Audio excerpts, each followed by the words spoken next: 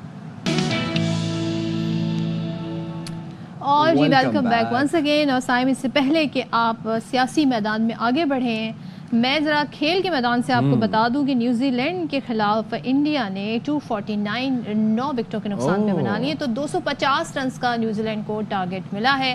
اب دیکھنا یہ ہے کہ نیوزی لینڈ اس میچ کو کہاں لے کے جاتا ہے. اب جی ایسا کیسے ہو سکتا ہے کہ ہمارے پروگرام میں سیاست کی بات نہ ہو, تو بات کر لیتے ہیں سیاست کی. ایوان صدر نے حکومت سے 1 سالہ کارکردگی رپورٹ مانگ لی ہے.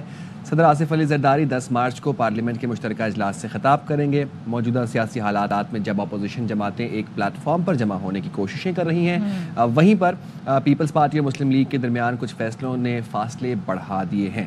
ایسے میں پارلیمنٹ کے مشترکہ اجلاس سے صدر مملکت آصف علی زرداری خطاب کریں گے, اور وہ خطاب انتہائی اہم ہوگا. ادھر گورنر پنجاب کے بعد سندھ کے سینئر وزیر شجیع انعام میمن کہتے ہیں کہ بلاول بھٹو وہ کام کر رہے ہیں جو تاریخ میں نہیں ہوئے, اور وہ بلاول بھٹو کو وزیر اعظم بنانا چاہتے ہیں. اس بات پہ انہوں نے کافی نعرے بھی لگوائے اپنی تقریر کے اندر. تو جی کیا کہا انہوں نے, سنواتے ہیں آپ کو.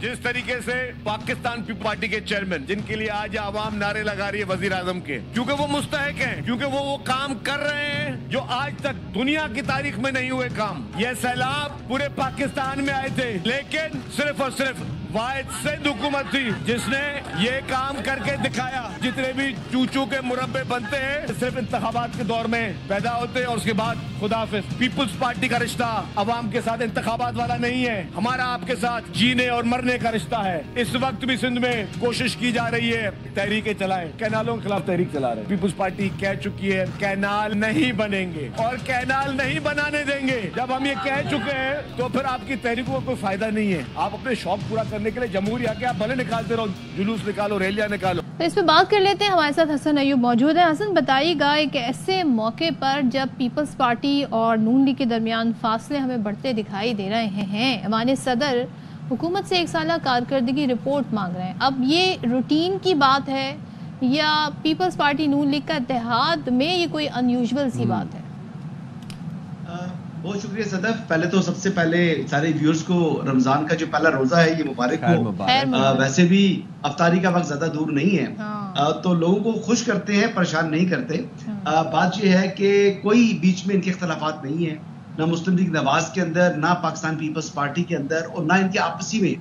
اور کسی قسم کی کوئی بھی ایڈونچر آپ کو دکھائی نہیں دے گی آنے والے دنوں میں. جو گرینڈ اپوزیشن الائنس ہے وہ بھی بننے نہیں جا رہا, اور جب گرینڈ اپوزیشن الائنس نہیں بنے گا جس میں مولانا فضل الرحمان شمولیت اختیار نہیں کریں گے, تو پھر حکومت کے لیے اس وقت جو ہے نا وہ سطحی خیر ہے. کوئی مسائل نہیں ہے, کوئی مشکلات نہیں ہے, کوئی آنے والے دنوں میں ایسا ایڈونچر نہیں ہوگا جس سے حکومت کو یا حکومتی جو کارکردگی ہے کہ مولانا صاحب اس کا حصہ نہیں بنیں گے. بس سورسز ہیں نا, کچھ خبریں مل چکی ہیں. آپ سمجھ لیں کہ مولانا صاحب نے جو ہے نا وہ ٹاٹا بائی بائی کر دی ہے اس ٹائم جو ہے وہ گرینڈ اپوزیشن الائنس کو. اور دیکھیں مولانا صاحب تھوڑے ناراض ہوئے ہیں, انہوں نے اس کا اظہار نہیں کیا, لیکن انہوں نے فیل کی ہے. ان کے جو کامران مرتضیٰ صاحب ہیں انہوں نے بھی یہ بات فیل کی ہے کہ جب چیف جسٹس سے ملاقات کے لیے پی ٹی آئی کا وفد گیا تھا تو اس میں مولانا کو اور باقی دیگر لوگوں کو انہوں نے شامل نہیں کیا, کیونکہ وہ بطور leader of the opposition Omar Ayub صاحب کو بلایا تھا چیف جسٹس نے, تو وہ ساتھ لے کر جا سکتے تھے گرینڈ اپوزیشن الائنس اگر وہ بنانا چاہ رہے تھے. لیکن اس موقع کے اوپر پی ٹی آئی نے سولو فلائٹ کو پسند کیا. مجھے لگا جیسے کابینہ میں توسیع ہوئی ہے تو کیا مزید بھی توسیع ہو سکتی ہے, اور کیا مولانا صاحب کو شامل کرنے کی بڑی خواہش کا اظہار بھی کرتی رہی ہے نون لیگ, تو ان تک یہ دعوت ایکسٹینڈ کی گئی؟ دیکھیے خواہش جو ہے وہ مسلم لیگ نواز کی یقینی طور پر ہے کہ جمعیت علماء اسلام یا پیپلز پارٹی دونوں جماعتیں فیڈرل کیبنٹ میں شامل ہو جائیں, لیکن پیپلز پارٹی بھی شامل نہیں ہو رہی اور مولانا بھی کسی صورت شامل نہیں ہوں گے. اور یہ بڑی اسٹیڈی پوزیشن ہے مولانا فضل الرحمان. مولانا حکومت میں شمولیت اختیار نہیں کریں گے, اپوزیشن میں رہتے ہوئے حکومت کے اوپر تنقید بھی کریں گے, لیکن حکومت کے ساتھ تعاون بھی کریں گے. رہا سوال پاکستان پیپلز پارٹی کا, تو وفاقی حکومت تو آج قائم ہے, وہ پیپلز پارٹی کی سپورٹ کی وجہ سے ہے. اگر آج پریزیڈنٹ زرداری یا آصف علی زرداری